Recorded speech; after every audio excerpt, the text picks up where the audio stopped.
ನಮಸ್ಕಾರ ಎಲ್ಲರಿಗೂ ಶುಭ ಹಾರೈಸುತ್ತಾ ಇವತ್ತು ನಮ್ಮ ಮನೆಯಲ್ಲೇ ಸಿಂಪಲ್ ಆಗಿ ಟೇಸ್ಟಿಯಾಗಿ ಮತ್ತೆ ಜ್ಯೂಸಿಯಾಗಿ ಕಬಾಬ್ ಮಾಡ್ಕೊಳ್ಳೋದು ಹೇಗೆ ಅಂತ ನೋಡೋಣ.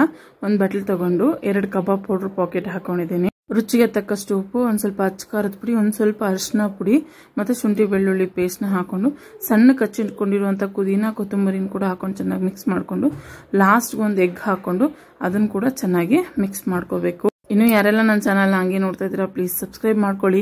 ಹಂಗೆ ಪಕ್ಕದಲ್ಲಿರೋ ಬೆಲ್ ಐಕಾನ್ನ ಕ್ಲಿಕ್ ಮಾಡೋದ್ರಿಂದ ನಾನು ಯಾವುದೇ ವಿಡಿಯೋ ಮಾಡಿದ್ರು ಮೊದಲನೇ ನೋಟಿಫಿಕೇಶನ್ ನಿಮಗೆ ಬರುತ್ತೆ.